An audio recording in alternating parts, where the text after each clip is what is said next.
Welcome everyone to the TBD Pod. Today we have Jim Shimberg. Jim is a lawyer. He was the former city attorney of Tampa.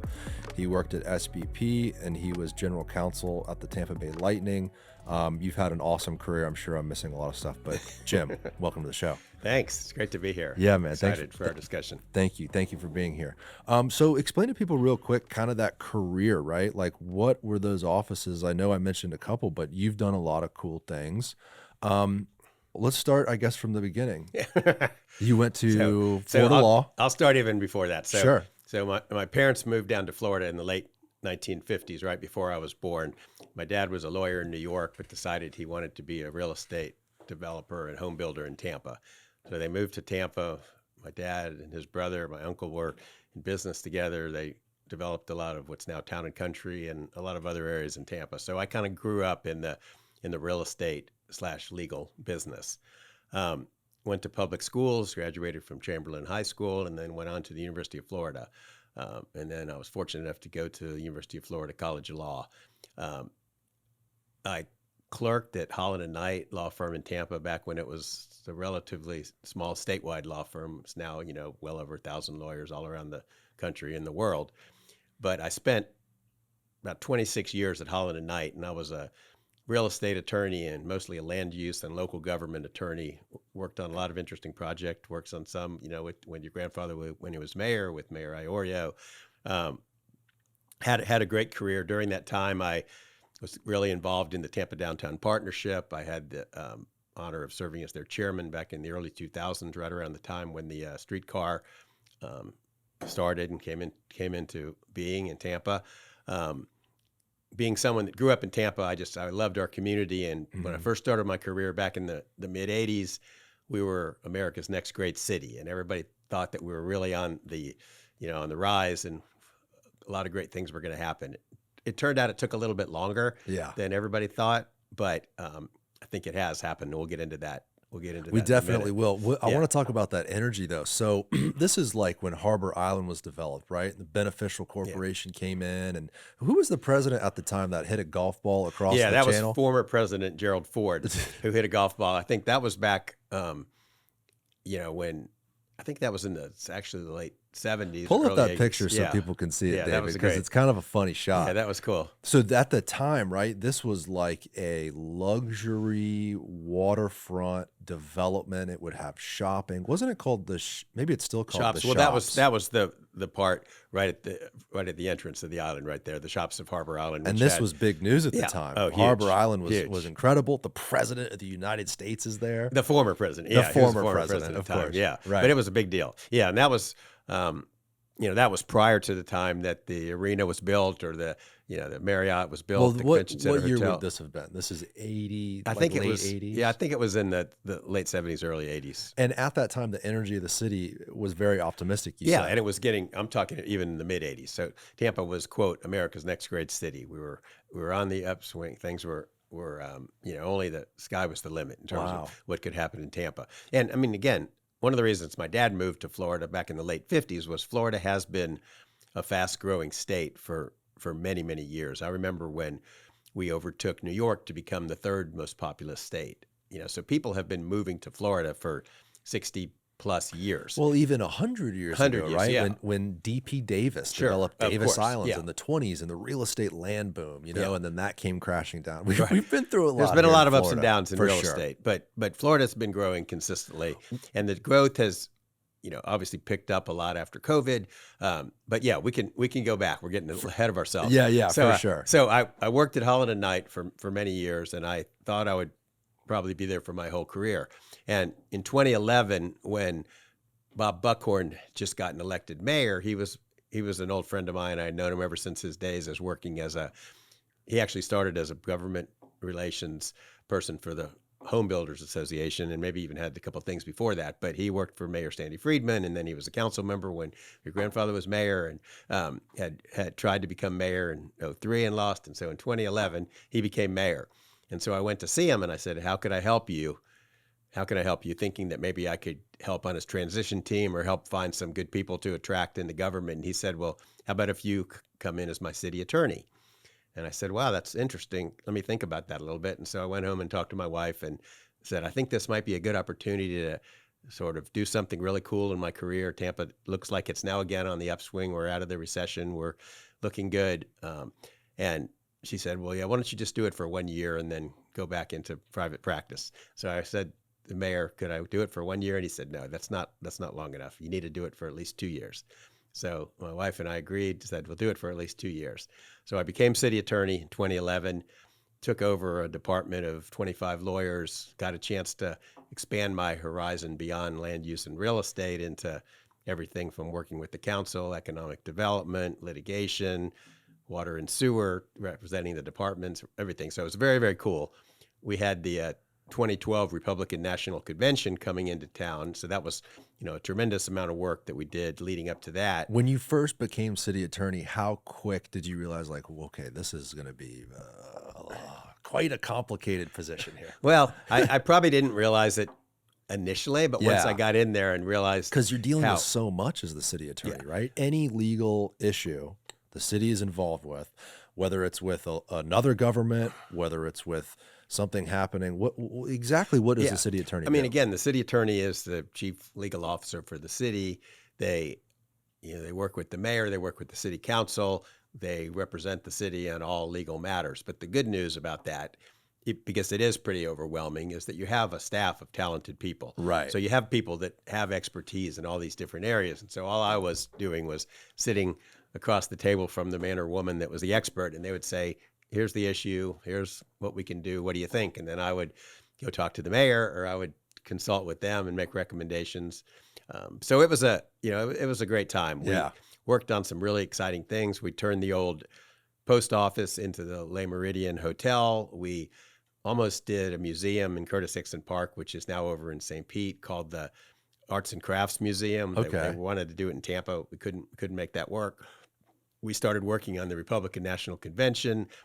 Tampa was selected by the Urban Land Institute at that time to participate in a program called the Rose Fellowship, which was, they took 3 or 4 cities and they took a couple of people from the city and took them through a whole year-long process to look at what other cities are doing, how they're being successful. So it was Tampa, Providence, Rhode Island, Kansas City, Missouri, and Oakland, California. We had the mayor of each of those cities and a couple of top people, and we spent a whole year traveling and learning about other cities, and it was very, very, very interesting. How big of a deal was that at the time for Tampa to have? Because how many people come to an event like that? The Republican National Convention, the Republican Act, right? that was going to be a huge, huge deal for Tampa. So that's hundreds of thousands of people attend, and we had it. Well, I guess it's at least the number of people that can fit in the arena. 20,000 delegates. There's a ton of people. Media and political people correct. From around the country. Yeah, it was a huge, huge deal, and we took a lot of preparation for that. Actually, I remember one of the things that I was telling somebody this the other day, that we had to put an ordinance in place at the time in order to create sort of a safe zone around the arena, and we had to allow the delegates to be able to get easy, safe access into the arena, but we also had to create an area where protesters could be within sight and sound of the delegates in order to be able to peacefully protest. And we put an ordinance in place. And I remember that Rachel Maddow in her show specifically made fun of me.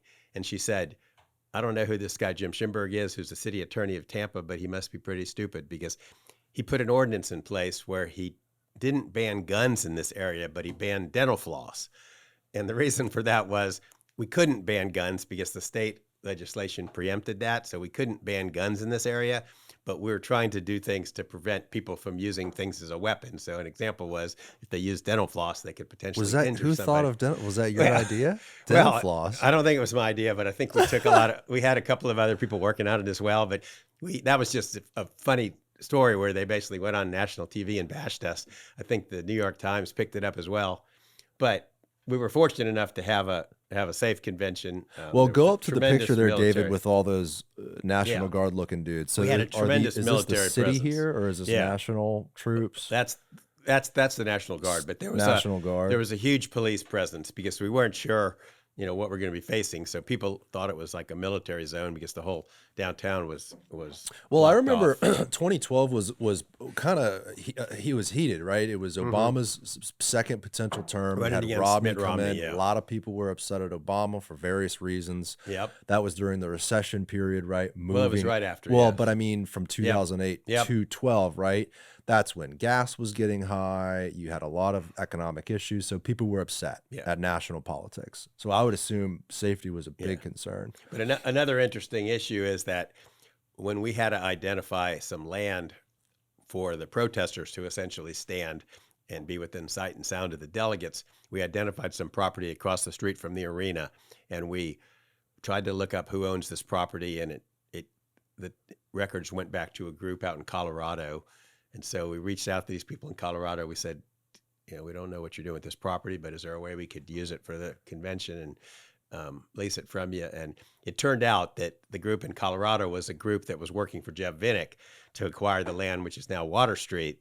So we made a deal with them, and we, later, a few years later, I ended up working with that same property. So this is what? This is probably early 2012. Yeah, late Summer 2011. 2000. Yeah, 2011, 2012. So that's when you personally first got wind of, hey, the guy, this owner of this sports team here is buying up land. Yep. At that time when you found that out, did you think, I wonder what's going on? I wonder if there's a play here? Or you thought, he's just buying it for a parking lot in the future? No, I think there was, some people thought it was going to be a baseball stadium. There was a lot of different rumors flying around. But they were actually starting the very, very early planning of the project. And so I had heard a little bit about it when I was at the city.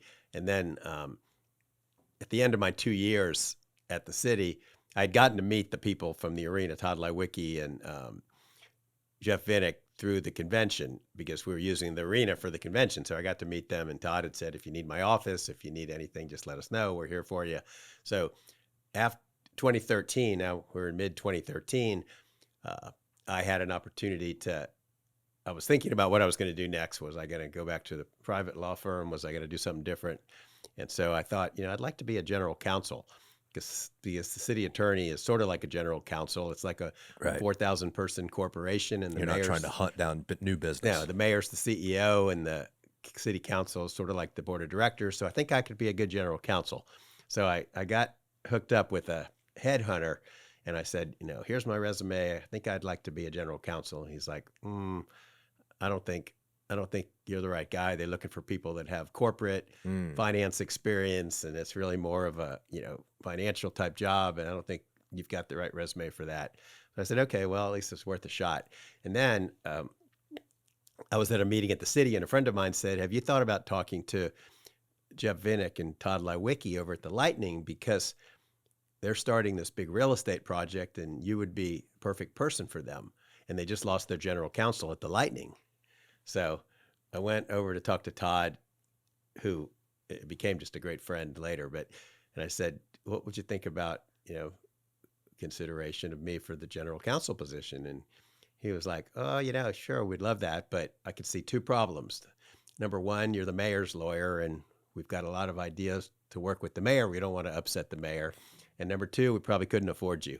So I said, well, I don't think number one's going to be a problem, because the mayor knows I'm leaving anyway, and he probably would think this would be a good opportunity to, for keep me you to around, help and to keep me around and continue to work together for something for the betterment of Tampa.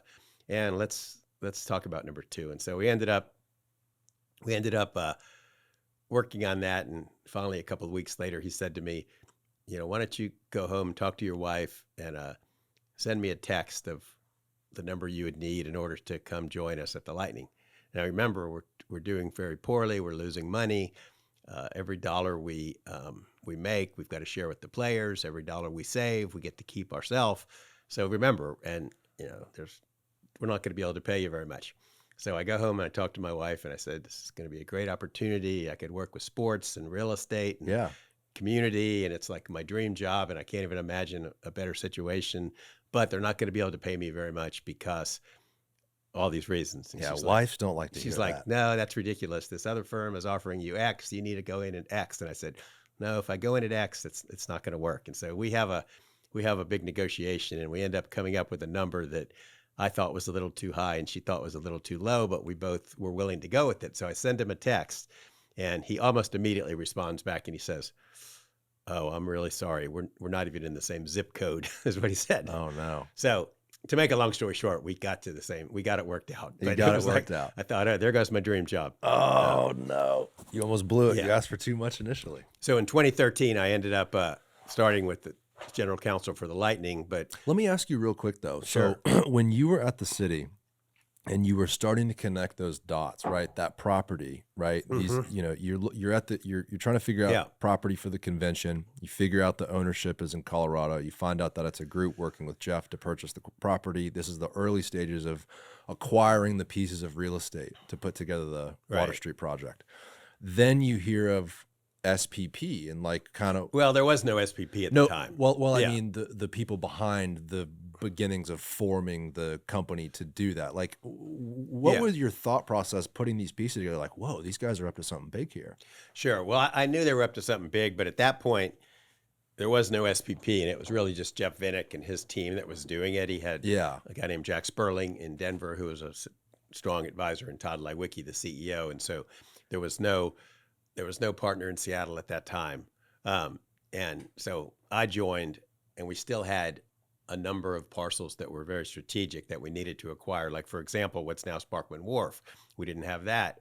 There was a small parcel across the street we didn't have. There was a parcel that is now a very large parcel we didn't have. We didn't have the flour mill property. So there was there was tremendous numbers of parcels that were not acquired yet. You entered that organization before they had acquired the footprint. Correct. Now we didn't have the ability to put Water Street through because there was diagonal brewing was going right through the project. So we had to work with I forgot about that. We had to work with the Expressway Authority to make a deal to buy that property and straighten that out. So there was a lot of moving pieces. But I remember that, shortly after I got there, Todd Leiweke mentioned to me that, that through his contacts in Seattle, he had a contact with Cascade, which was the, private ownership, private office of Bill Gates, and that there's a chance that they might come into the project. And I was like, wow, that would be really cool.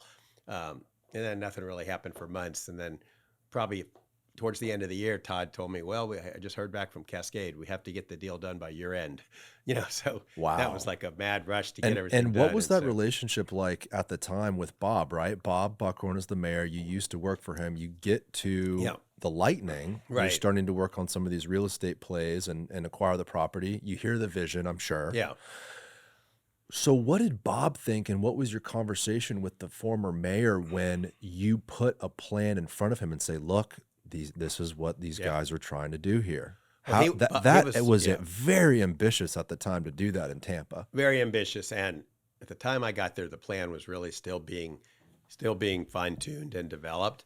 But Mayor Buckhorn was always extremely supportive, and he had a great relationship, still does, with Jeff Vinnick, and he bought into the vision. Yeah. He was a number one cheerleader. So he was able to go with Jeff Vinnick, whether it was to Seattle or New York or whatever, to help sell the vision of the project. So he 100% bought into it and was nothing other than supportive. Wow. And so was Mike Merrill, the county administrator at the time, because one of the things that we did after we got a little bit further down the road, we said, we need to have some help from the city and the county in order to fix all the infrastructure and create the foundation for this project. And so through working closely with Mayor Buckhorn and the city council and the county commission, we were able to put together a very unique and creative infrastructure deal that I really haven't seen replicated anywhere else, because SPP would put up the money and would fix the roads, fix the infrastructure, the utilities, the water, the sewer, the streetscape, and then the city and the county would reimburse them up to a certain amount. And that was a rare thing to do for a local municipality? It was a rare thing because most developers, weren't willing to front the money and didn't have the financial capability to front the money. Anyway, and the idea was it's going to be a great investment for the city and the county, because we're going to build this property up. We're going to create tremendous additional tax revenue, and you're going to make multiple times the return on your investment, which ultimately is the case. I mean, it takes a while for obviously things to get built, put on the tax roll, start generating the tax revenue, but that was the reason that the city and the county were willing to to look at that creative deal. So that was all paid for privately at first, all that infrastructure. Correct. Because I forgot, you mentioned that diagonal brick road. I forgot about that. Diagonal They Boreen, totally, Boreen, they totally realigned the street grid there. And then remember, was it Nuke's Cafe? Yeah. Well, Nuke's was there as well as that's Ferg's where the came road in kind of later. turned. Yeah. And Nuke's was there, and that was one of Ferg's the properties. was there after. Yeah. But Nuke's was in a slightly different location. So they purchased the property that was Nuke's. They purchased later one of the deal. Ferg's was kind of one of the harder sites for us to acquire, but we acquired that property. So we incrementally acquired all these different properties. I mean, they had, when Jeff Vinnick bought the Lightning, he got the two parcels on either side of the arena came with the team. So the one that is now the JW Marriott and the one that's now the Heron, both of those came with the team. Yeah, here we go. This will help. A map. Yeah. Cool. Thank you, David. So the property just to the left of the arena, which is now the JW Marriott in that small parking lot, that came with the team, and the property on the right where the Heron is. So he acquired those two properties when he got with the team. And at that time, I mean, I remember years before when it was owned by the prior owners of the Lightning before Jeff, people looked at doing office buildings, looks at doing other projects on at least the property on the left there, and nobody could ever make the numbers work. And while a lot of people strongly encouraged it, that nothing ever happened. So when Jeff got those two properties, and he had a theory that you should always acquire adjacent land if it's at a reasonable price, because it gives you more flexibility and more options. So I think at that time, he wasn't planning to develop Water Street, but he knew that those properties came with the team, and he knew that they were going to be valuable either then or someday. It sounds like when he bought the team, he just kind of saw opportunity and then developed the plan over the course of a few years along the way. And then, Well, so he had done extensive research before he decided to buy the team, because he was looking at a number of teams in a number of cities, and he did extensive research because that's what he does. And he's incredibly smart, and he, digs into to every last detail. And he decided that Tampa was an area that was seeing strong growth. Even though the team was somewhat down at the time that he bought the team, he knew that they had won the Stanley Cup in, the 03-04 season, that they had great crowds at that time, that even though the next couple ownership groups had seen a decline, he knew that the fans would be there if they put a winning product on the ice. He knew that Tampa was a growing area.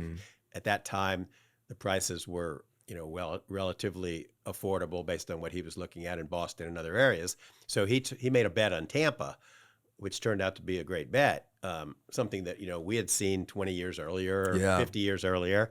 But we were just so fortunate to have a visionary like him come down and just throw his whole heart and soul into the community in so many ways. And look at the success too. You go to Water Street now, there's a ton of people enjoying it at the cafes and the restaurants, and it's fantastic. And I'm so excited to see how it grows too in the next phase. Right. And the idea of Water Street was really to make it a place for so much more than just the people that live there or the people that work there, people that come to the arena, people that enjoyed the park, the river walk, and again, this was one of the things I was talking about, the ULI exercise that we did when I was at the city.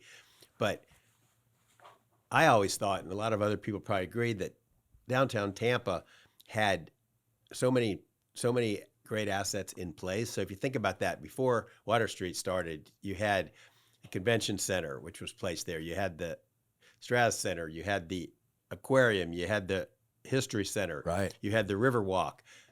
And so you had all these things. You had the streetcar.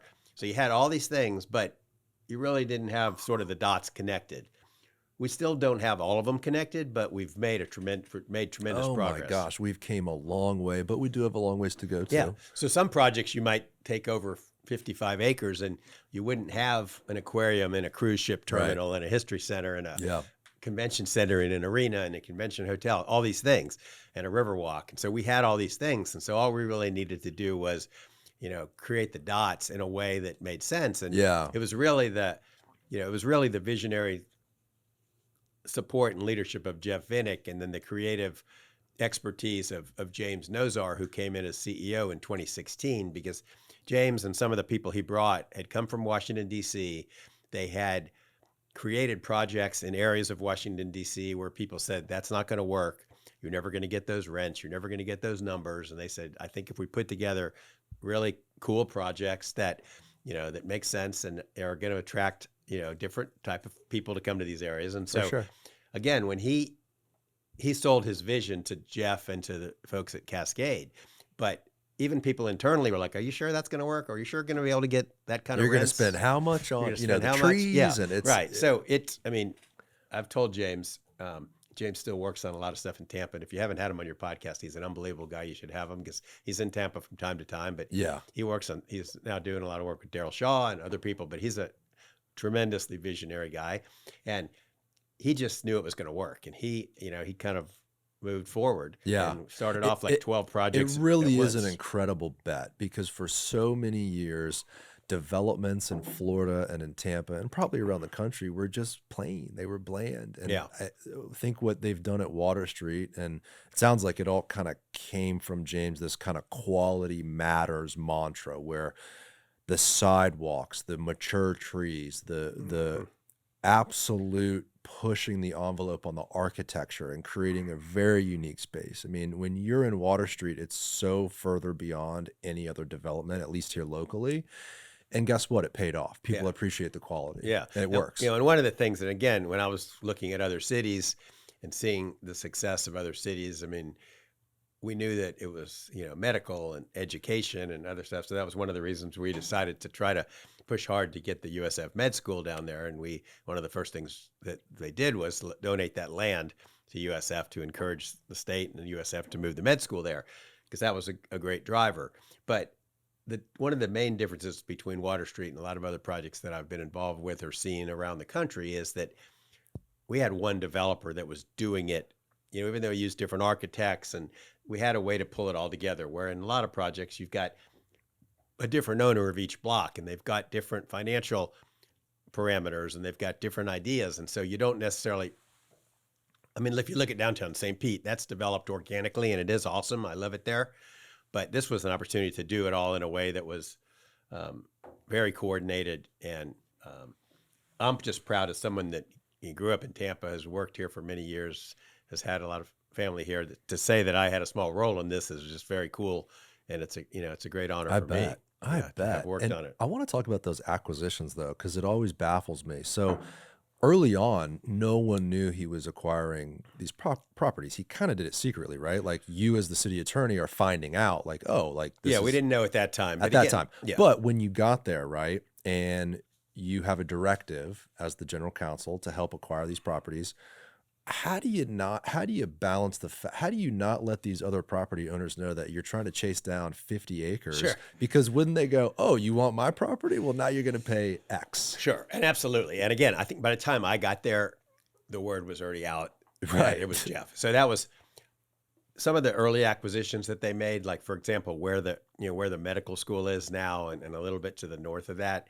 Those were done through the Colorado entity and a little bit quietly. Right. But by the time I got involved and we were starting to acquire the property just across the street from the arena and the brewery and especially the flour mill and other properties, everybody knew who it was. Cat was out of the bag. Yeah, cat was out of the bag. So that was a different story. But yeah, at the time that they were able to get and again, he had those two key parcels originally that came with the team. Then he started slowly acquiring other properties. And so was it like, does reason take precedent and you're trying to negotiate these deals through a broader vision of the community? Because I would imagine you could run into some pushback with some of those property owners if they're like, oh, like you want this part, that's kind of a challenge, of right? course. And there were a couple that happened with, but again, it wasn't, we didn't have a gun to our head that we had to get something done today, and right. We were still creating the vision. Some of the key players didn't come on board until as late as like 2016. I got there in 2013. So, they had already spent a couple of years on land acquisition. We spent a lot of time acquiring the rights to, what's now Channelside Bay Plaza and the rights to operate the parking garage and the Garrison lot. So there was a lot of deals. The deal to ultimately acquire the flour mill, the Arden Mills property, took, like when I first got there in 2013, they told me that one of our top priorities is to acquire the rights to this Cumberland connection right at Meridian, because there was Make sure to talk into this. No, sorry. Yeah. There was the Cumberland connection was one of the key things that we needed for the project, and Arden Mills was not interested in really just giving that connection over because they had a rail line, and so it became and then it was like, hey, how about we buy it type thing. How about and then the city, how about you use eminent domain to help us acquire this crossing? And the mayor was supportive, but they were a little bit unsure. And so we said, there's different ways to do eminent domain. There's one way where the government can use what they call a quick take process, where you say this is for a public purpose. You get the judge to approve it very quickly, and then you have a second phase. That sounds like it would upset a few people. Second phase, which you end up determining what the value is. Yeah. But so you've already acquired it, and you could end up getting hit for. So the reason the mayor didn't want to do that, he was willing, he was very supportive, but he didn't want to leave it out to a $50 million judgment or something. So he said, we're going to start this eminent domain, but we're not going to do it as a quick take. So we had multiple negotiations over the years, and we ultimately came to a deal that with the family, right? And sold or who was it? No, that was the owner. It was the owners of the Arden Mills property, ConAgra. Wasn't that a family that had owned it for like 40 years plus? Hadn't they owned it? It wasn't a family. It was a corporation. It was a corporation. Maybe I'm thinking of something. I'm probably thinking there was other properties that they bought. I mean, they bought a number of properties. Right. From, I'm thinking of something else. From different families. But an absolute key. Yeah, it was a key. But we didn't get that done till I think it was 2018 before we finally got that done. Wow. So that was worked on for years. It was worked on for years and years. And we had multiple trips and multiple, and again, close coordination with the city, the port, the expressway authority, our partners. But it took a long time. But it was obviously a key acquisition, and now that's where the infrastructure for the next phase of the project is being laid right now. But that Cumberland connection is an important connection between the game changer between the Channel District and downtown, and it takes traffic off Channel side, which is what we're trying to do to make that a little bit more pedestrian friendly. Well, I think it's fantastic for Water Street, of course, to own that property. That's a given. But I think even more importantly, it connected Channel side to downtown. Yeah. Channel side felt so closed off before that intersection opened. If you lived in Channel side, like I lived there in 17 and 18, you had to walk all the way south, right? All the way to Channel Side Drive, where the Riverwalk entrance used to be. Or you had to go up north on, I guess it would be Jackson or Kennedy. It was a pain in the ass, really. You felt very insulated there. Now it's much more open. That was clearly everybody. Now they're going to open Whiting in the future, which will be great, which will be at the north side of this the mill parcel, which is awesome. So it's all kind of coming together. And I think it's super cool, too. Water Street saved 2 of those flour mills. I don't know what the plan is. I think they're going to try to create something cool there. Some art installation, whatever that may be. I'm sure. I don't know the details of today, but so I know that the idea was to keep that and do something cool there in the next phase. Fantastic. So you're acquiring these properties. You end up with how many acres is Water Street? 50, 40? 56 acres, 56. I think. Part of that's the Sparkman property that's technically owned by the port, but it's ground leased to SPP. There's the arena that's owned by the county. So there's the medical school now, which is owned by the state, but that's all part of the project. Fantastic. And so how long did you stay with SPP for? So we're getting towards I was maybe there what, 16, 17, I was 18. there up until the end of last year. Yeah. Wow. So you saw the project I was there for through. 10 years. Yeah. Wow. 10 plus years.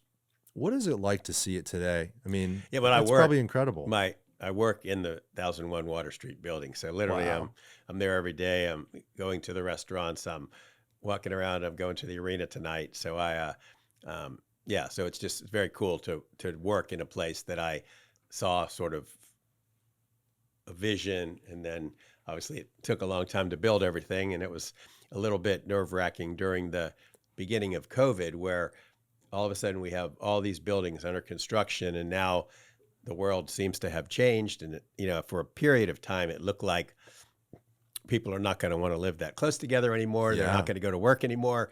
They're not going to go to big business conferences anymore. So we've really kind of made some bad decisions here. It turned out that Tampa came out of it even stronger, and the demand was even greater than we thought. And once all that settled, that's a big risk to put out there. And again, it was a big risk of our ownership group. And has been. That's why they make amazing. the big bet. You make a big risk, you get a big return, or not. That's America, right? That's a big bet for them to make, and it paid off, and now people love it and enjoy it. So you get all the pieces in place, the real estate is acquired. I want to quickly touch on some of that infrastructure stuff and those deals that were made. This is a massive negotiation. So you're dealing with THEA, correct? You have county, city, state. I'm sure FDOT wants to know, hey, what's up? What's going on over here in Tampa? Like, what do you want to do? That sounds like a really interesting deal where you're fronting the money for the infrastructure. The city reimburses you, and the advantage to the city is this huge tax base that's been created. Well, there were several different deals. I mean, for example, our deal to acquire the ground lease at Sparkman Wharf was with the port, and we also partnered with the port to take over their parking garage and share the revenues with them, and take over the Garrison lot, share the revenues with them until that's developed. There was negotiations with the Expressway Authority to purchase Diagonal Brewing from them, to work with them on the Arden Mills acquisition, to work with them on the Cumberland Connection. And then there was the work with the state on the USF donation and all the funding that the state had to appropriate over the years in order to help USF along with some of their private partners like TGH and others, in order to get that building built. So we gave them, we being SPP, gave them the land, but they had to build the building. And so there was a lot of work in Tallahassee with the leadership and the governor's office and everybody else to try to make sure that they all realized how important that was as a catalyst for this project. And they were very, very supportive. Then there was the negotiation, which was one of the ones on the early end with the city and the county on the infrastructure deal, which, again, as you said, the idea was if you reimburse some of this infrastructure after it's initially paid for by SPP, you're going to generate a lot more taxes when these buildings are built. And again, it's a long story, but this community redevelopment area for downtown was actually created in 1983, and it was a city county. So the county participated in that, and the mayor had a lot of discretion over how that money was spent. It had to be used downtown. So the initial term of that CRA was 30 years.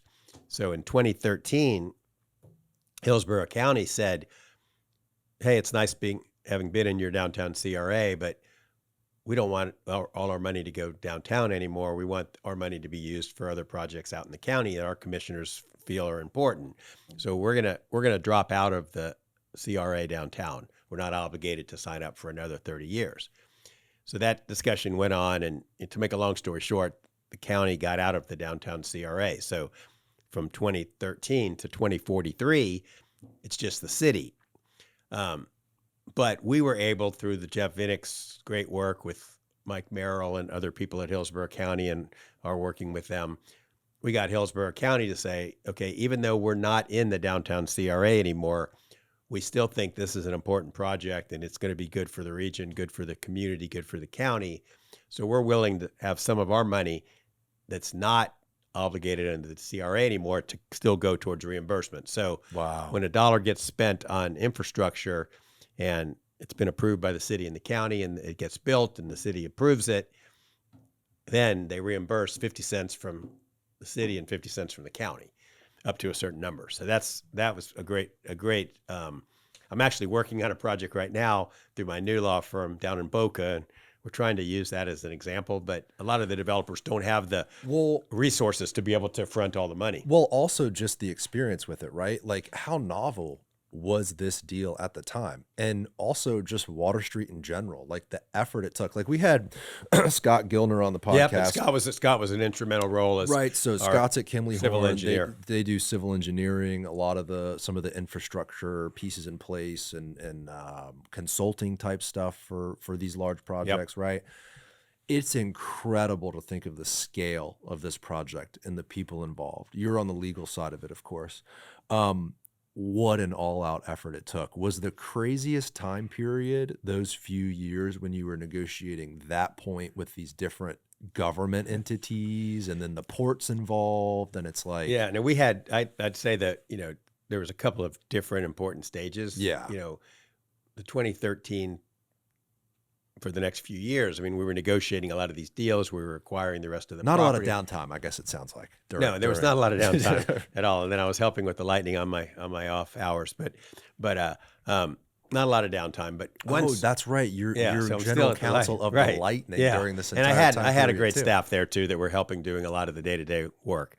But no, there was a lot of different people. I mean, at SPP at its peak had 70 people. So I was working with a lot of these government deals and land acquisitions with some of the other members of the team. But once the design and ultimately the construction got underway, you had a tremendous team of developers, finance people, accounting people, visionary people, consultants like Scott Gilner and his team that were working on each block. I mean, there was a team on each particular block, and they all had names and numbers, whatever. So, everything from the renovations to the Marriott Water Street to the JW Marriott to the Heron to the 1001 to the Addition to each one to the Sparkman Wharf project. All these had separate teams with tremendous amounts of work that were being done to vision them, design them, permit them, build them, work with the general contractors, and so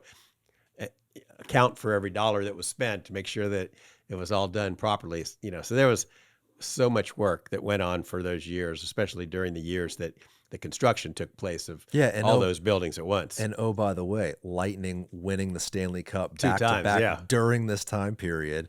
Tom Brady's here, Super Bowls. What was that? What are the back offices like at the Lightning, right? You're on the staff. What is the conversation like? You're building these buildings. Everything's happening all at once. There's so much excitement in the air about Tampa and the Lightning winning. Like, where did you turn and look? That is I think crazy that was, time. I really think that was that really was an important part of it. The fact that Jeff Vinik had bought the Lightning, that gave them the resources to be successful, brought in Steve Yzerman, now Julian Breesbra, Todd Lewicki, Steve Griggs, John Cooper. I mean, kept a lot of continuity, gave them the resources to be successful, wanted to have a team that was going to be able to compete for the Stanley Cup every year, knowing that you're not going to win it every year, but you need to be in a position to compete. So when I got there, I started in May of 2013. The 2012-2013 season had just ended. That was a lockout shortened season. The Lightning ended up doing very poorly that year. Head coach had been fired. John Cooper had been brought in like March or April. And that was my beginning right at the end of the season. So the next year we make it to the playoffs. And I remember going to Montreal. We were so excited to go up to Montreal for the first round of the playoffs. We ended up getting swept 4-0 in that series and knocked out, but at least we had made the playoffs. The next year, they said John Cooper, every coaching place he's been, he's always won the championship in his second year, whether it was this level of minors or this level of minors or the AHL or whatever. So now it's John Cooper's second year.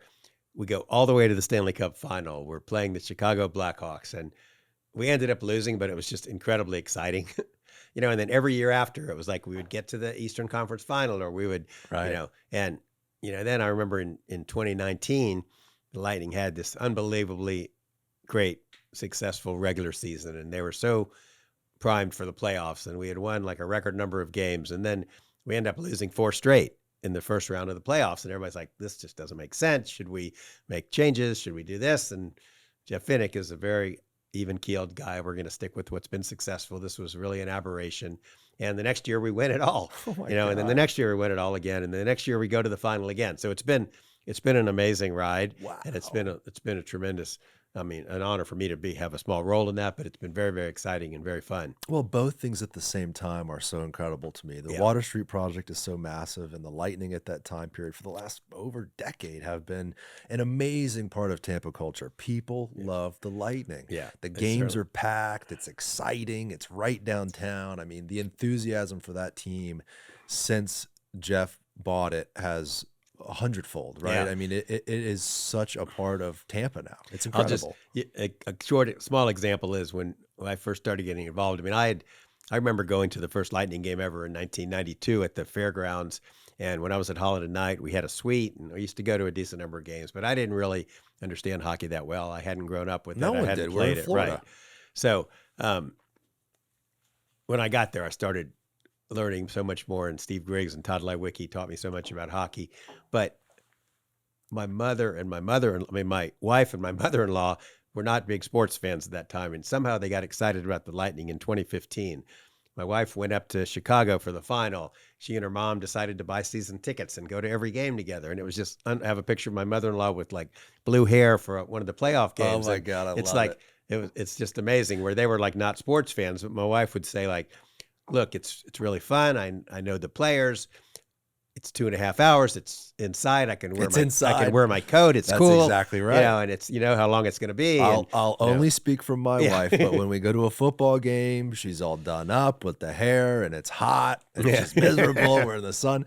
And then she's like, let's go to a Lightning game. I think I'd rather do that. We're inside. She can get a coat on. She can get all cute. She feels great. It's like, I get it. I get why people want to be inside. You know, we're in Florida. The Florida heat's a little tough. Totally. And That's so for it's sure. become just it's become the place to be. And it's just so exciting to see, because I've been to a lot of arenas around the country, and, you know, some of them have tremendous excitement, but being at a Lightning game is very, very cool. And it's so, you know, it's so much due to, you know, what Jeff has done. With absolutely buying with into both the things. community and Yeah. being so, so it's really, you know, it was so amazing to be involved. And you're talking about, you know, some of those years we were very, very busy. And there's a guy named Jack Sperling, who was one of the people that helped Jeff buy the team. He was one of the leaders of SPP, even though he lived in Denver. And he's been heavily involved in the project ever since the inception. But just as an example, he would call me up and he would say, are you having dinner? And I'd say, no, not yet. And he goes, all right, I'll call back. Because it was like every night it would be like, my wife's like, oh, it's Jack again. Go ahead and talk to him. Oh, you know, because geez. we just had so much going on. We had, you know, so many deals we were trying to get done. And there was just so many fires to put out, and, you know, so many strategic things that we're trying to accomplish where, you know, it takes incremental progress. But for several years, it was so much fun. I mean, it was probably the most fun I've ever had in my career. And I've generally had a great career, and I've liked everywhere I've been, but this was just very, very exciting. And when you add the Stanley Cups and the rings that I've got, and it's very, very cool. Unbelievable. So you got some big rings. Did Yeah. you guys? I should have worn them today for You this. should have. That would have been fun. Did you guys participate in the boat parade? I'm sure you did. Yeah, that was during COVID, and there was a lot going on, but I was, and I was really not as involved in the Lightning at that time. I was still down the SPP team, but we had great times at both boat parades. Fantastic. Well, now phase 1 is complete. All the buildings are there, beautiful, occupied, people enjoying it. And now they've announced a couple new buildings, and I'm sure internally they have plans for an awesome next few phases happening there. So now, so you retire from that gig, right? And now you're at your own shop, or tell me. Let me tell you a little bit about Sure. that. So there's a guy named John Shubin who I've known for many, many years. He actually married the sister of a very good friend of mine. So I've known his wife since I was in college. But John is a very successful lawyer down in South Florida. He has had his own law firm down there for 30 plus years, specializing in land use and land use litigation, and very, very well respected in Miami. A few years ago, he opened up a West Palm Beach office. He also started a real estate consulting group called the Euclid Group, where he brought in people like former city managers, former planning and zoning directors, the mayor of Greenville, South Carolina, a current school board member in Palm Beach County.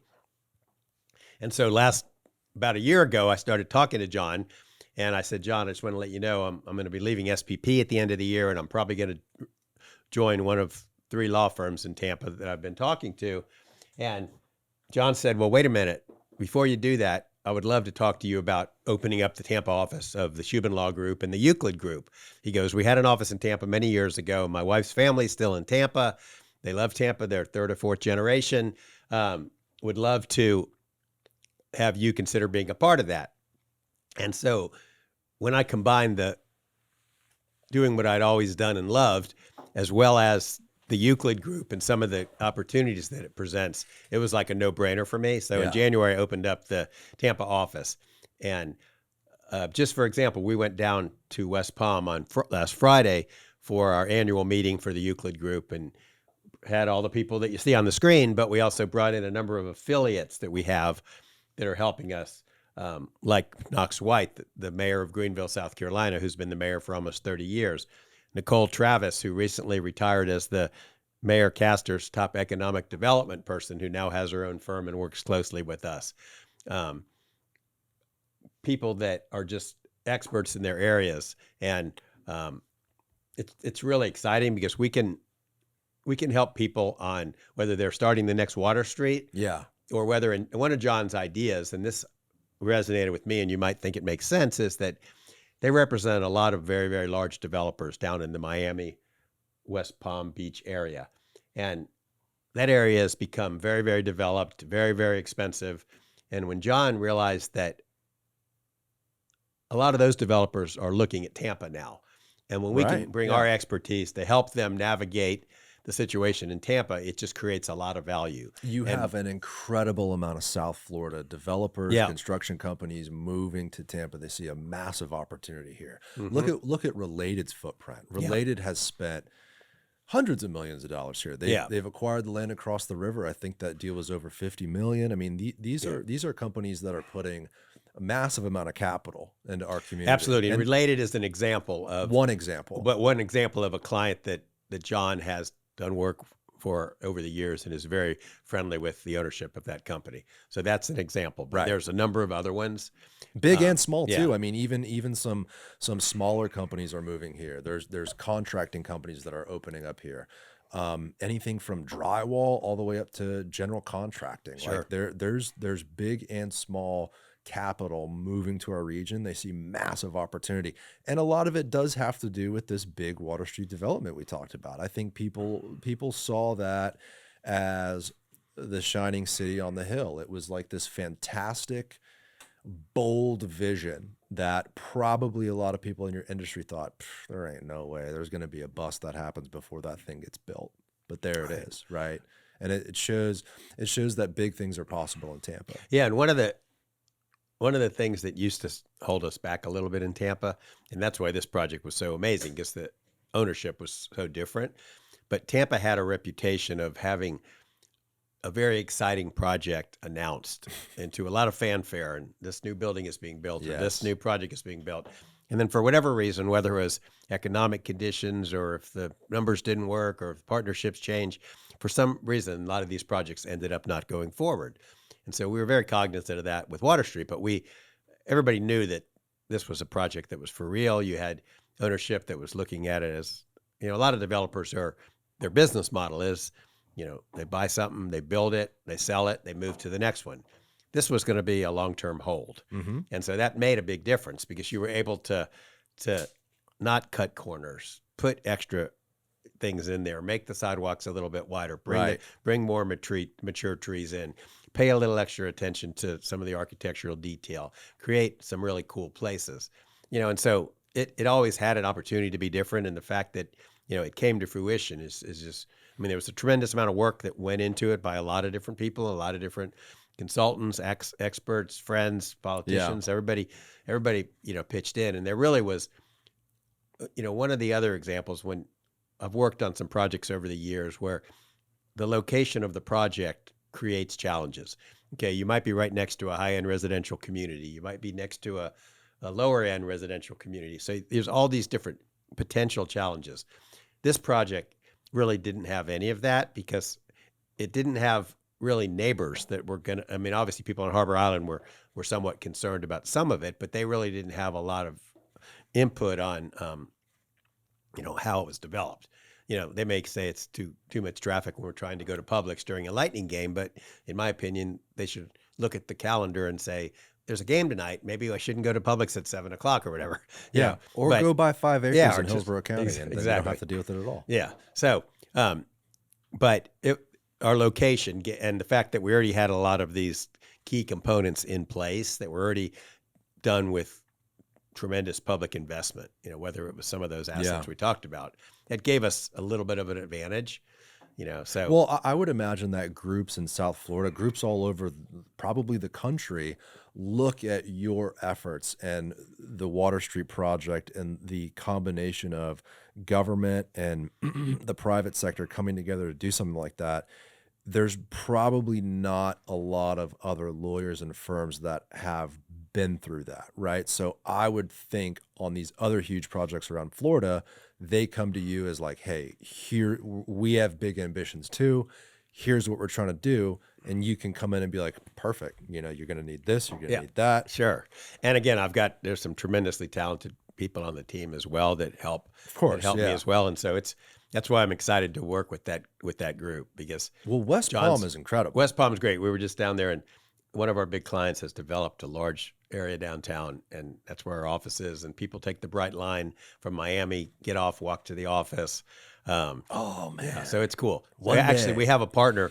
When we opened up the Tampa office, one of John's longtime partners, who was from Miami, who had been practicing in Miami for 20 years, told him, John, I'm going to move to Tampa. I want to move to the Tampa office. And he goes, you do? And the guy goes, yeah. So he sold his house in Miami, bought a place in Tampa, and he and his wife live in Tampa now, and he works in our Tampa office. Fantastic. But it's interesting, the way that guy goes back and forth, because like when I go to West Palm, I'll drive. If I go to Miami, I'll fly. The way Juan does it, he takes the Bright Line from Miami to the Orlando airport, and he's able to work on the train. And then he gets a car and drives from Orlando to Tampa. You know, which obviously would be great if he could just take the train all the way, and hopefully he will be someday. Well, I'm sure, Jim, you've tried to travel from Tampa to South Florida, and if you're going anywhere north of probably Boca, it doesn't really make sense to go 75 across Alligator Alley. No, you've got to maybe do I-4 through Lakeland. Yeah, and right. That's the way we get to West Palm. The boonies a little bit, you know, kind of Central Florida, and trying to figure out a way to get down to West Palm. It's a little tricky. Yeah, it really is. And if you can avoid traffic, it's really not bad. But when you run into traffic, so it's not. But but again, so I'm just saying it's interesting that he takes the Bright Line, right? Even though it's probably a little bit longer to do it that way, but he's got 2 hours where he's able to work and not worry about it, and then he drives. Driving from here to Orlando is not always a piece of cake, but almost never. Right, yeah, almost never. It used to be easy, but not anymore. So, what are you working on now in Tampa? Anything you can share? Sure. I mean, I just finished a project where out by USF, where the client wanted to do some student housing, and we looked at the comprehensive plan, and the zoning didn't really allow that. And if we would have sort of gone the traditional route, it would have taken a little bit longer to. So there was a statutory provision that was put in the statutes prior to Live Local that said if you did at least 10% affordable units in your project and committed to that for a period of time, you could take that project directly to the council for a hearing, and you wouldn't have to first change the land use plan and the zoning. So we recently got that project approved, which was an interesting concept, and hopefully that'll produce a nice project right across the street from USF. But Fantastic. We worked closely with people at the university and other people. I'm also part of the team that was selected to help redevelop the Mosey property.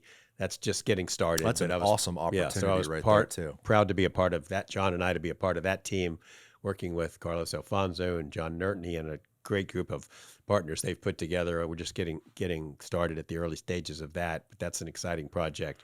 I was telling you a little bit about the multifamily project in Ybor we're trying to get done, and we're having some challenges with parking. But that one, you can't really go into details, correct? No, I don't want to go into too many details. Let me ask you this, unless you had a couple. No, I was another thing we're working on, which is a very exciting.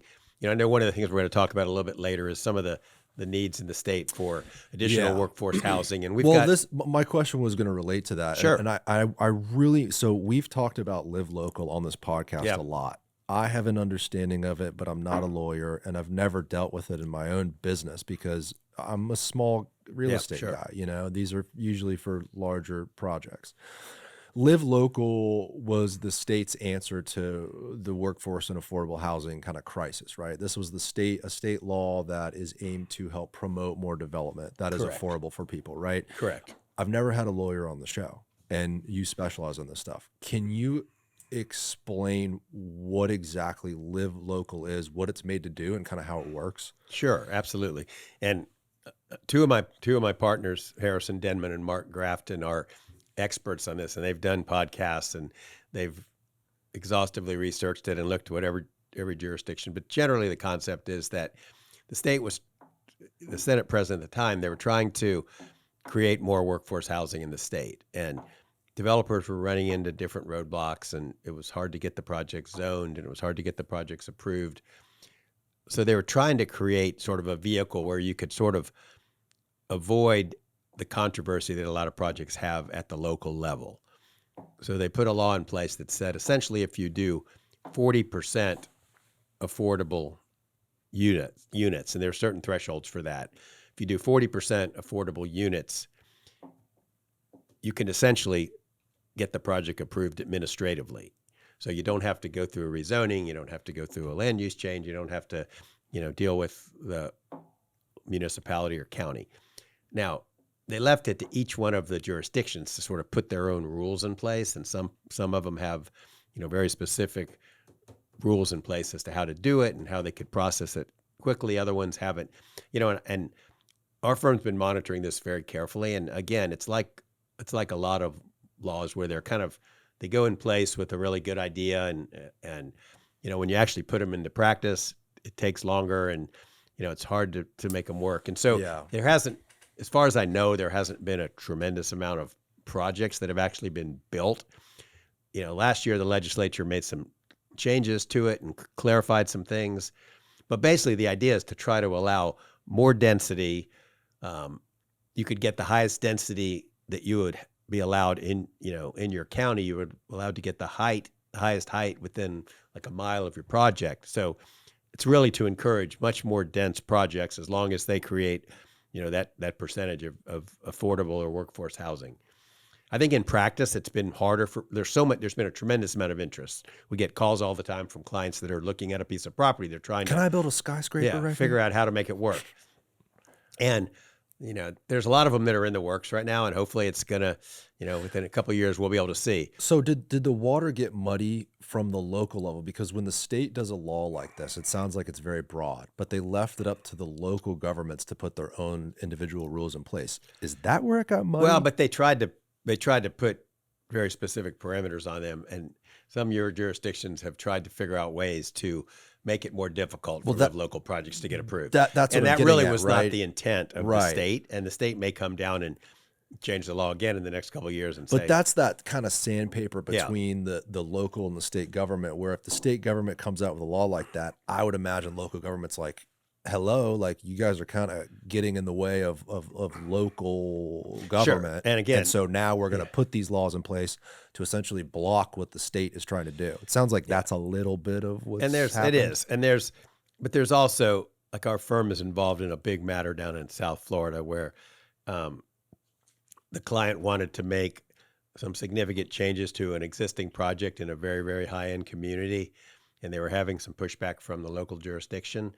And the way they got around that was, okay, fine, we'll just do a live local project there, and then the local government's like, oh, wait a minute, we don't really think that this is appropriate for that many multifamily workforce housing units. So they start putting all these ordinances in place to try to throw roadblocks, and that's now in litigation. And that helps. That doesn't help anyone. I mean, I think the goal of the state and local government is essentially the same. Like, I think we all recognize we do need affordable housing and workforce housing, and housing is extremely expensive.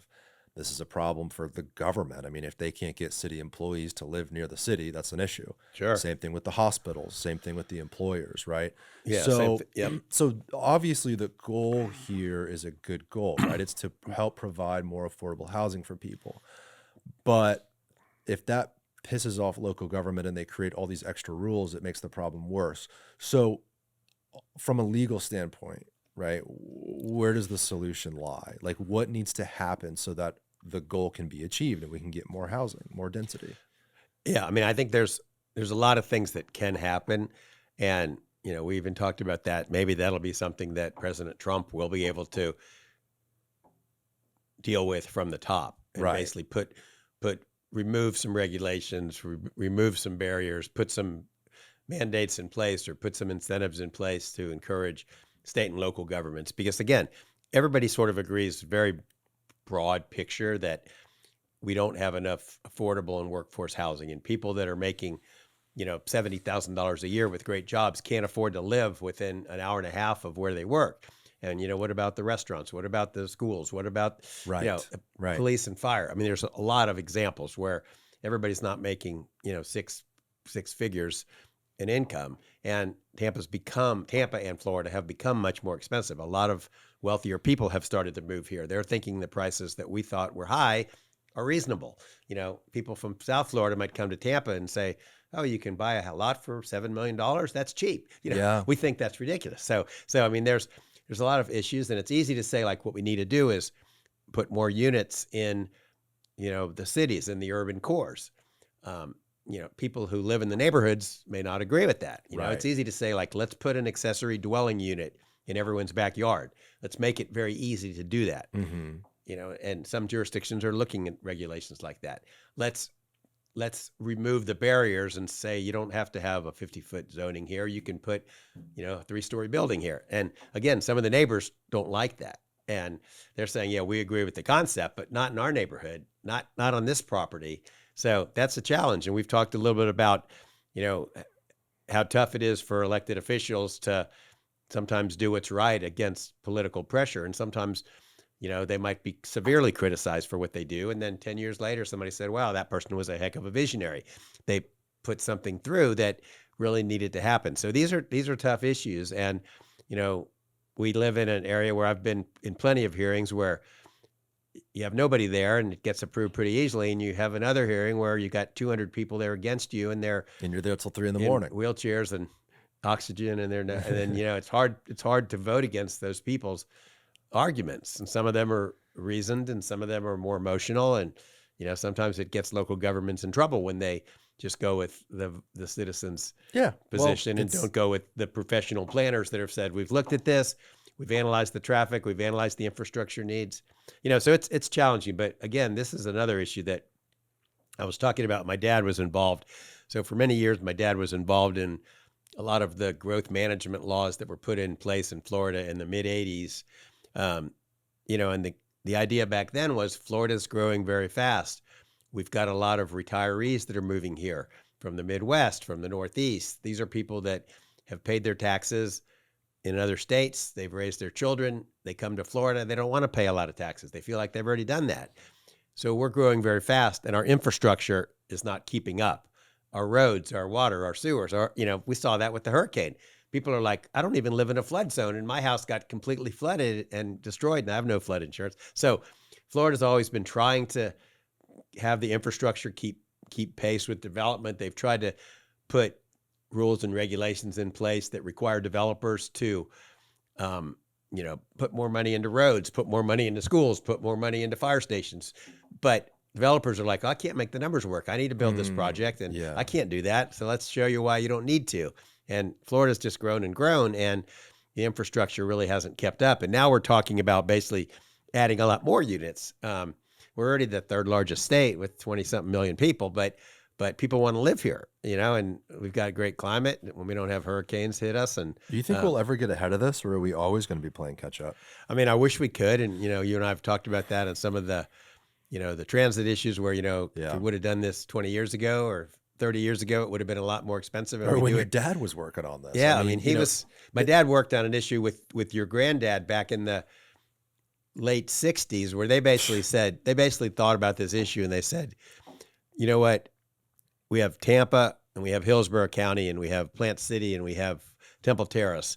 And if we could sort of consolidate all those into one government, sort of like what they ended up doing in Jacksonville, we could be a lot more efficient. We wouldn't have to have 4 police departments. We wouldn't have to have 4 fire departments, and we could be more efficient. We could consolidate the government.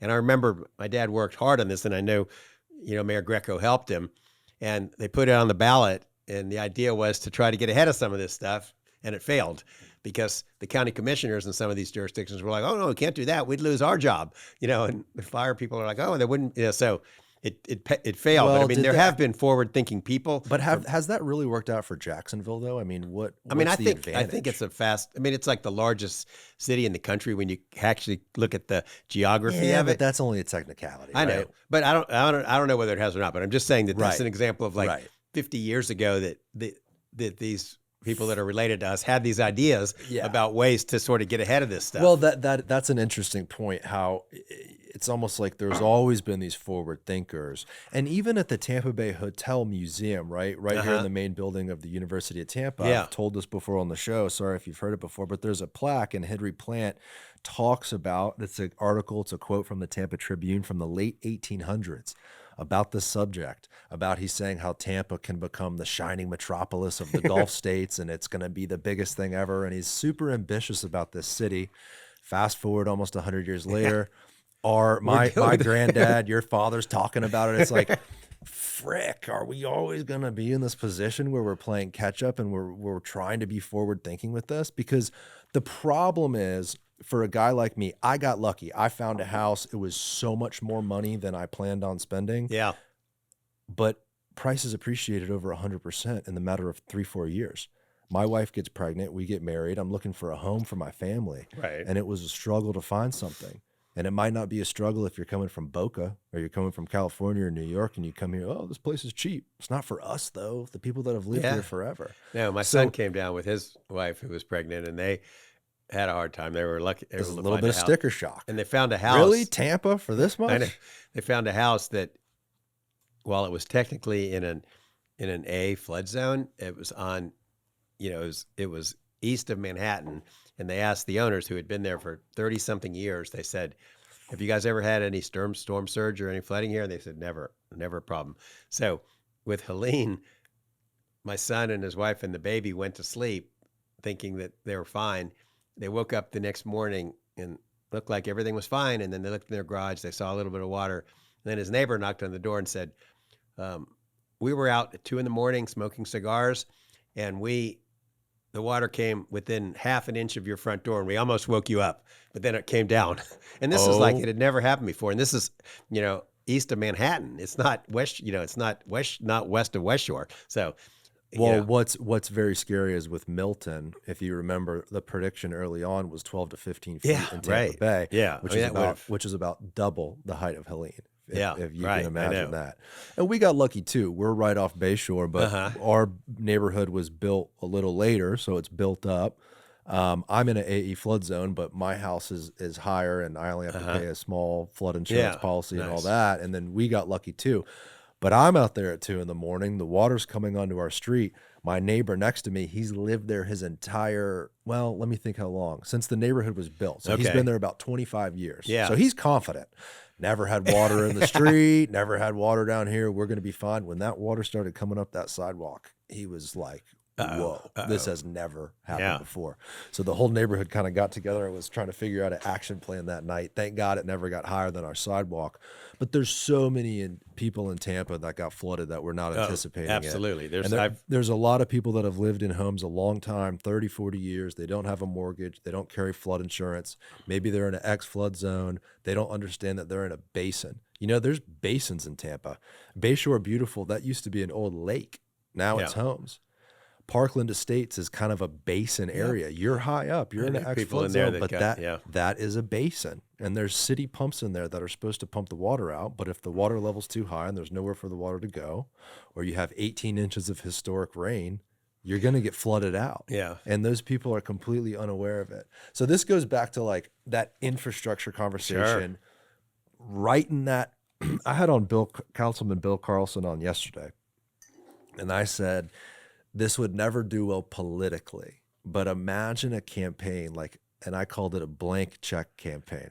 We would definitely not do well, right, to open up the checkbook. But there's things that we really do need to pay for. We need to beef up our infrastructure. We need to fix our sidewalks, fix our roads, get these storm pumps beefed up, do what we can do so this shit doesn't keep happening. And it's not sexy. It's not sexy for politics. They'd rather do a $20 million park. You can't even see it. Yeah, you can't even see it. They just spent $50 million on a park in East Tampa, a couple $100 million on the new city center, and we probably need that sort of stuff. But let's not forget that infrastructure. You're right, because I saw city council a few weeks ago where people were showing up and they're like, we're not in a flood zone. We weren't expected to flood. Right. We don't have flood insurance. We lost everything. And it's your fault, city, because you didn't put the proper infrastructure in. You approved too much development. And that's what we're talking about. Yes. We want to approve more development to make the housing more affordable.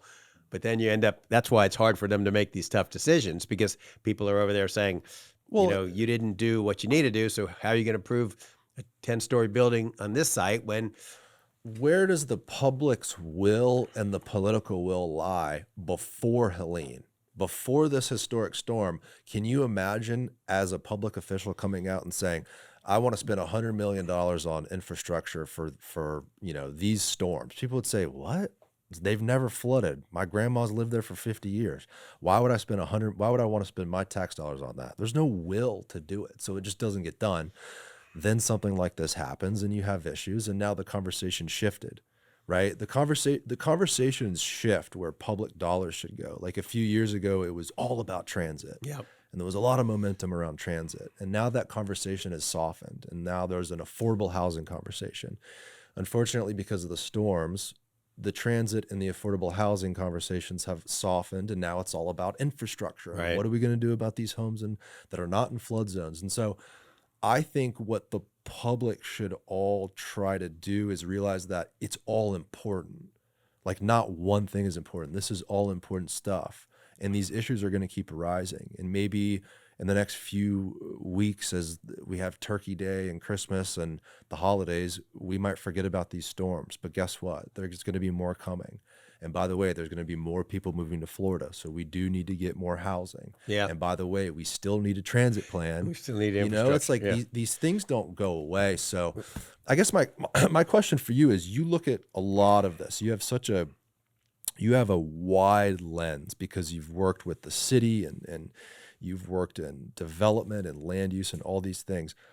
And I asked you earlier about solutions, and you did give a few, but is there anything you see in your practice that's immediate that should be done that maybe a few people are talking about, no one's talking about? Like, what do you see? If you could press a button and change something, what would it be? One thing we're working on right now for a client is that they're working on a new product where they can actually buy existing market rate apartments and convert them to workforce housing. And the only thing that the local government will lose is just the tax revenue off those units. And at the end of 30 years, that'll become owned by the city. So that's one thing that we're working on kind of statewide, trying to roll that out for a client. That's a way, like if Mayor Castor says we need to get, 10,000 workforce housing or affordable housing units built, it's slow to get doing it at 50 units a time or 100 units at a time. We could buy 4 projects and have 2,000 units created in a short period of time. So that's one thing that we're working on statewide for a client that we really haven't quite rolled out yet, but we're just on the verge of starting to talk to some local governments about that. It seems like kind of a no-brainer for them. For sure. But that's an easy one. But some of the harder ones are things like creating more density and creating less barriers, less restrictions in order to allow, if you talk to affordable housing developers or the student housing developers or just the regular developers, they're talking about, processes, timeframes, costs. If we could kind of reduce some of those barriers, I don't think there's a way just to push a button and make it happen. But, you're going to have to overcome opposition on some stuff, but sometimes progress doesn't always have everybody supportive of it at the time.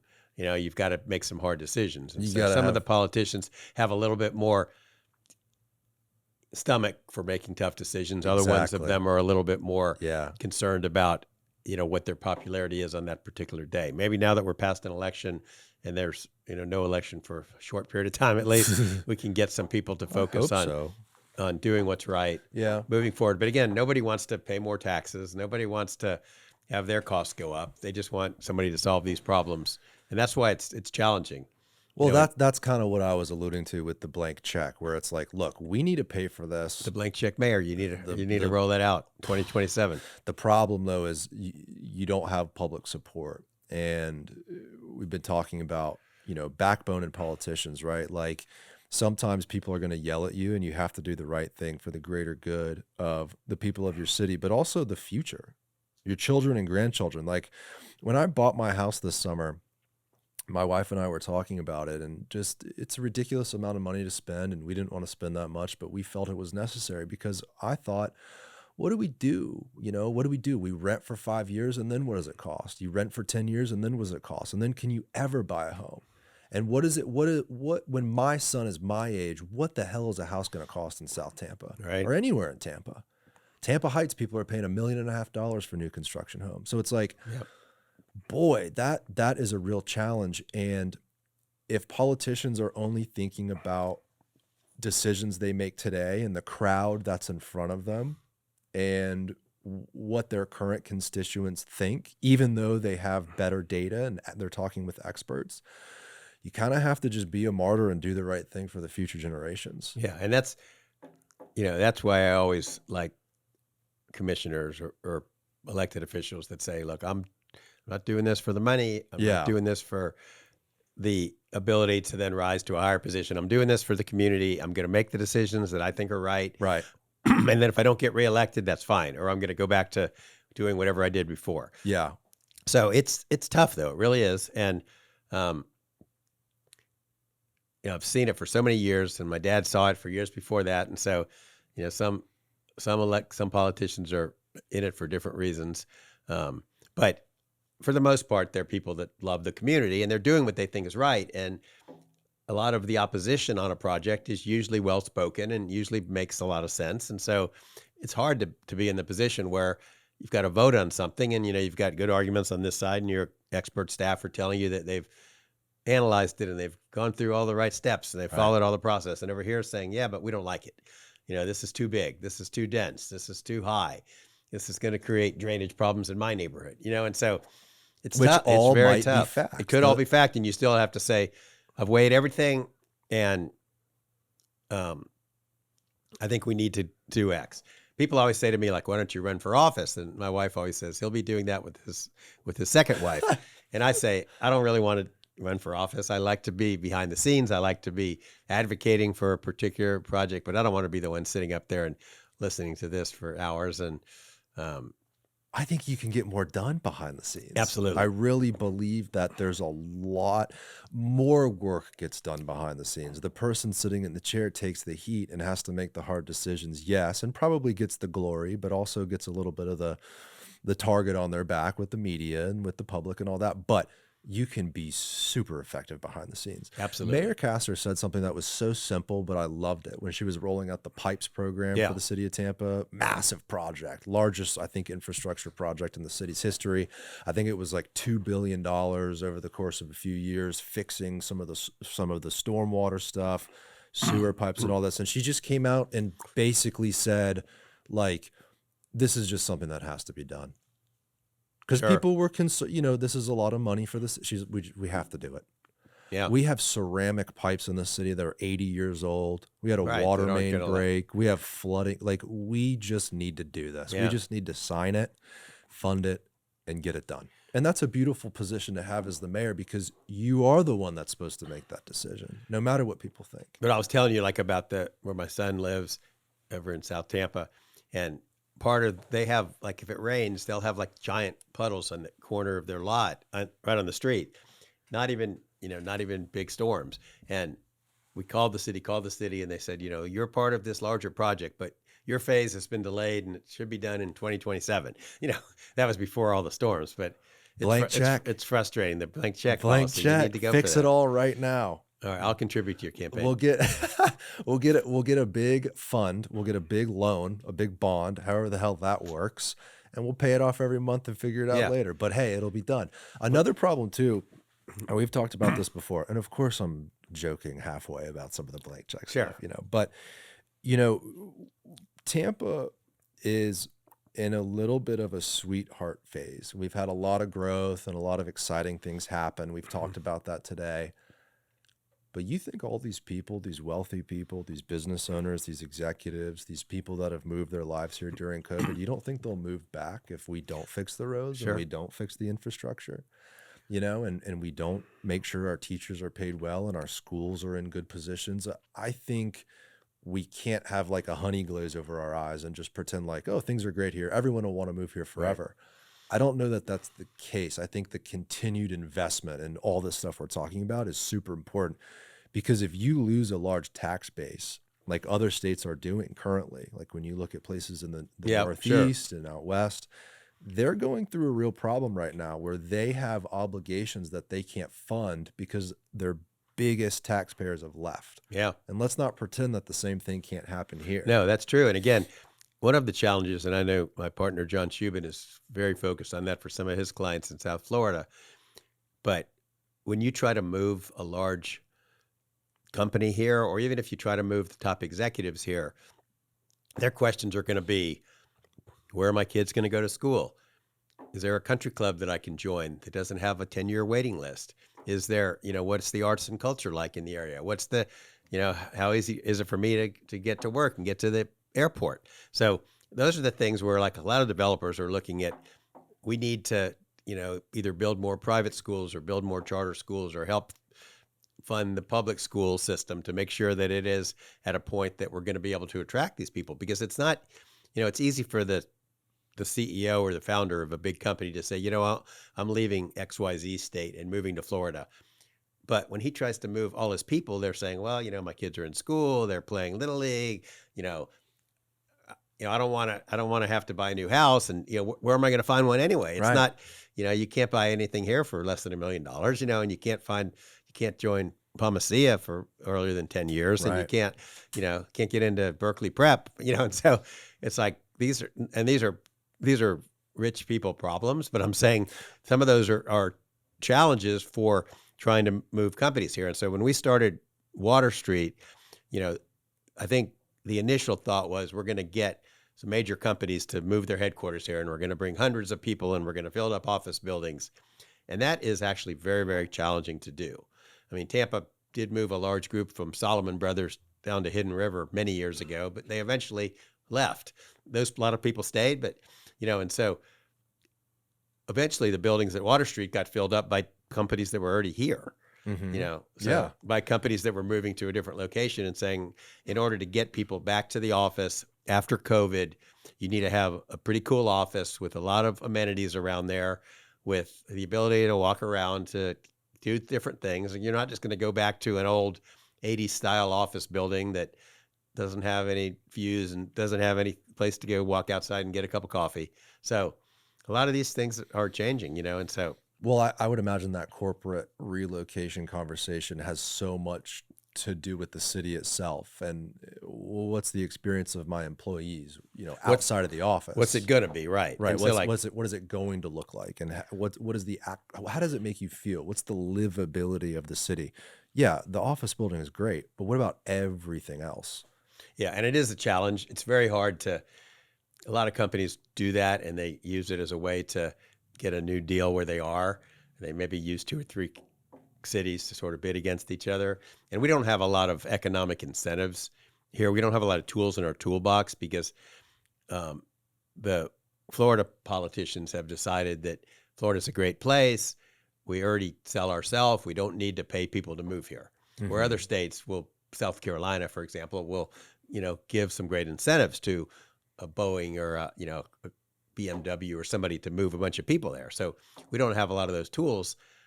We just have to sell the sunshine and the low taxes and the great place to live. And it is a great place to live, but absolutely, it makes it hard to move very large companies here. Well, diversity in any capacity is important. And for a state that relies so much on sunshine and tourism and 0% income tax, in some ways it's a risky position to be in if an event like COVID happened again. And in hindsight, the governor really made some good decisions in keeping us open, because if you shut that faucet off and we don't have Boeing here, we don't have Amazon here, and some of these huge companies, and I don't know if I'm sure they have offices here, but you know what I'm saying? Yeah. Larger headquarters. That's a problem.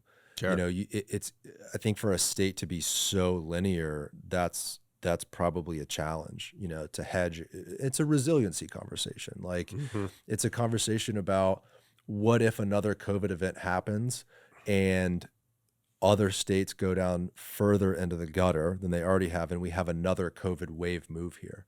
Now this entire conversation we've had today is even amplified. what does the transit conversation, the affordable housing conversation, and all these conversations turn into if you have another wave of COVID people move here 100,000 in the next few months? Yeah. What are you going to do? Where are they going to go? Yeah. Well, there is nowhere for them to go, but this area is continuing to grow, and we're growing at a faster than the national average. Hillsborough County is, the state of Florida is, and we still have to deal with these problems, and they're not going to go away. And it's just becoming harder and harder for people to fill some of these positions. Yeah. And so I don't know what's going to happen if we end up sending back a lot of immigrants, and who's going to do the jobs that no one else wants to do. So there's a lot happening. Yeah. Nat. Well, this will all shake out too. Trump's coming in. We'll see what happens with that. Yeah. Who knows how it'll all turn out. The good news in all of this, though, is how blessed are we to already be here? Absolutely. The place is phenomenal. Yeah. Weather's fantastic. Tampa's incredible. The culture. I mean, the people are welcoming. The people are great. It's still easy to get around. The good news in all of this is we live in such a fantastic place. I think you and I both see challenges in the future that need to be addressed. But I think the good news is, going back to the people you've even mentioned, Jeff Vennick, some of these visionaries, some of the people in local government here, they really care about this place and this community. And I think we have some good people, some good business leaders, and some good organizers that are in the right spot to take on these challenges. Yeah. And the button question was probably rhetorical, right? Because the answer is there is no answer, right? There's nothing. No, we got to keep moving forward. I'm an optimist.